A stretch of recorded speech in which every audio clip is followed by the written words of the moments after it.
All right.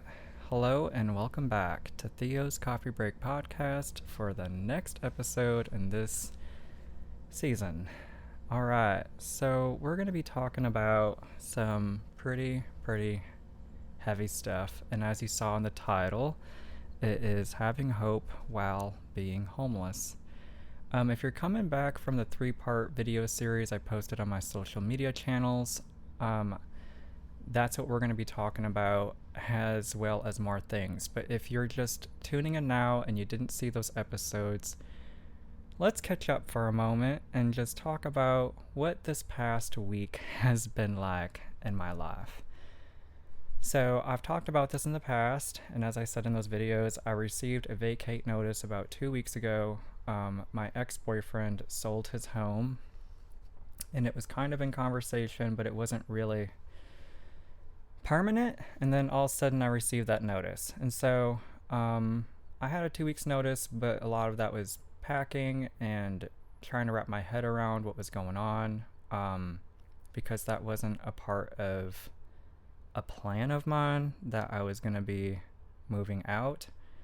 But the more I sat with it, I'm like, this comes as no surprise. I mean, technically we're not in a relationship anymore, and he has the right. It's his home. So, good for him. I hope it was worth it. And so on Tuesday, July 14th, I was officially vacated.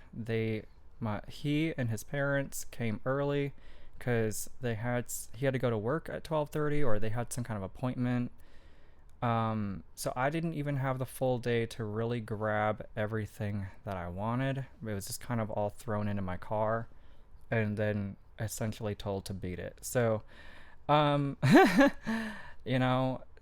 I left, and I was trying to figure things out, and it came to be nighttime, and I didn't know where to go. And so I went to my parents' house, to see if I could stay with them for the night, because we have a lot to talk about. So in the videos, you saw the big old bag, hard fact, evidence that I am a victim of circumstance, not by choice. And I really kind of pressured them into not talking about it that night, because they wanted to talk about it in the middle of the night. I strongly believe that having, especially conversations of that gravity, you can't do anything about it. You know what I mean? Like, you can't do anything about making serious life decisions in the middle of the night, because nothing's open. So I strongly encourage making decisions and having conversations like that. You should have them during the day, because then places are open. You can call somebody. It's the daytime, right?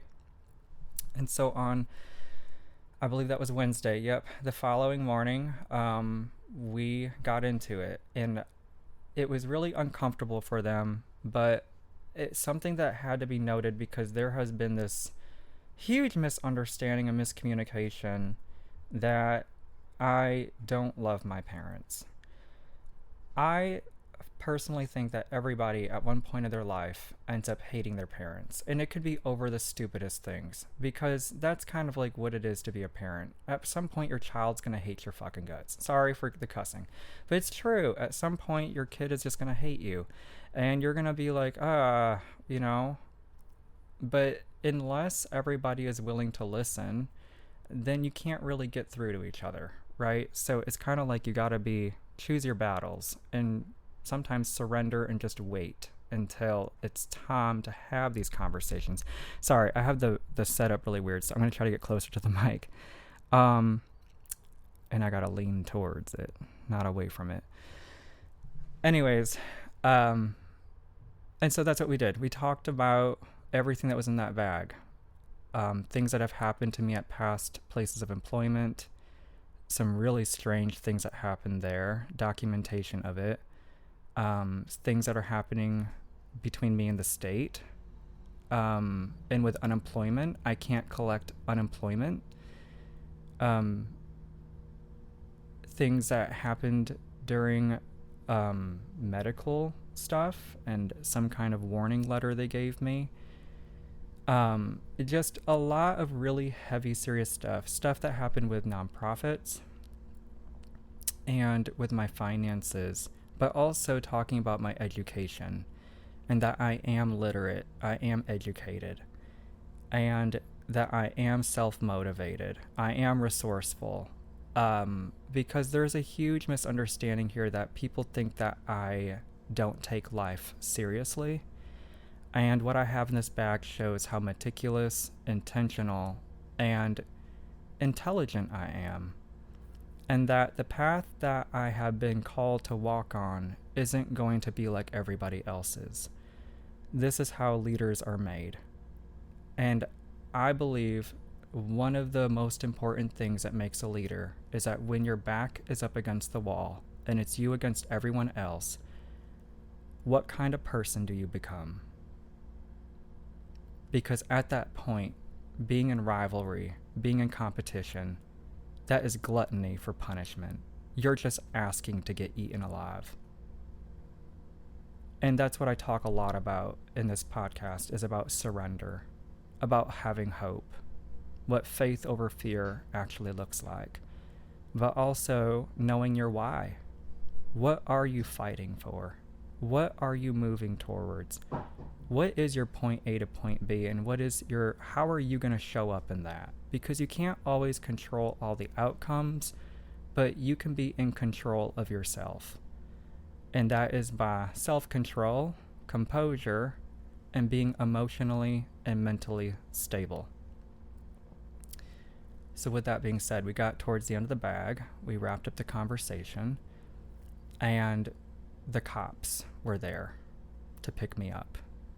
This was something set up by my parents and my ex-boyfriend and his family because they had, quote unquote, reason to believe I am mentally ill, and they were trying to involuntarily, against my will, institutionalize me.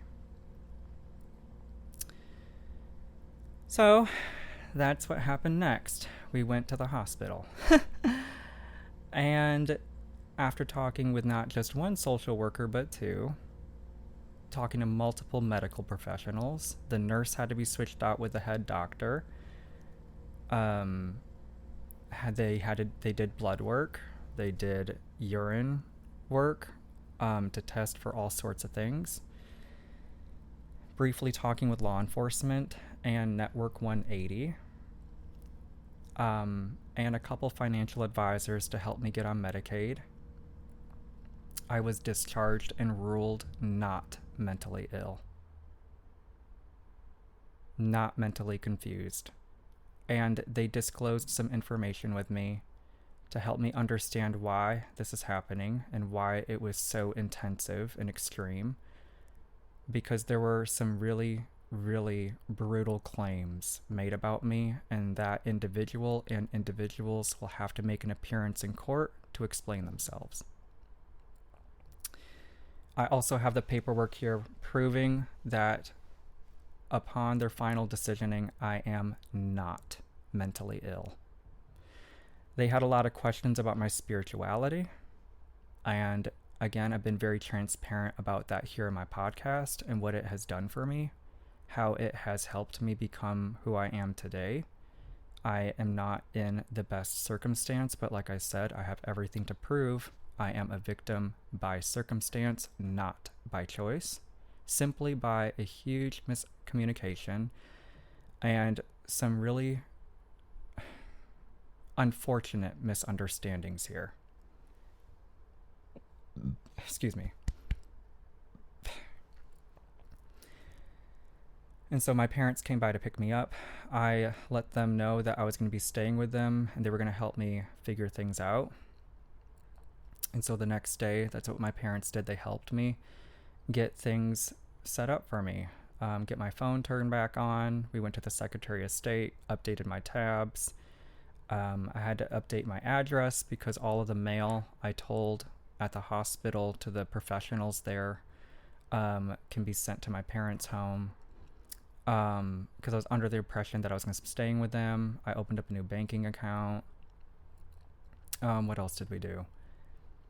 Got my car insurance.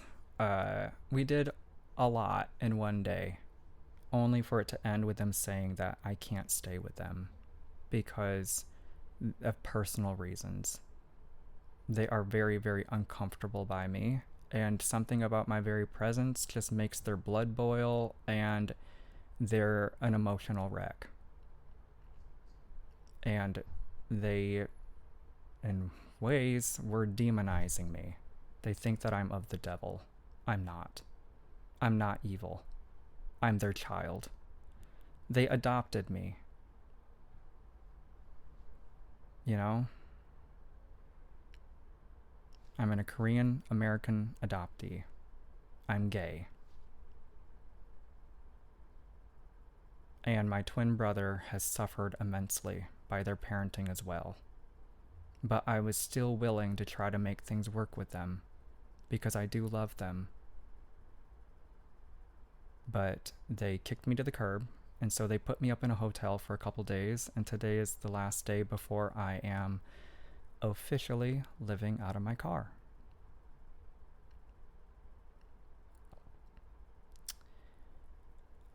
On top of that, multiple people have sent me letters that they have reason to believe that I'm mentally ill.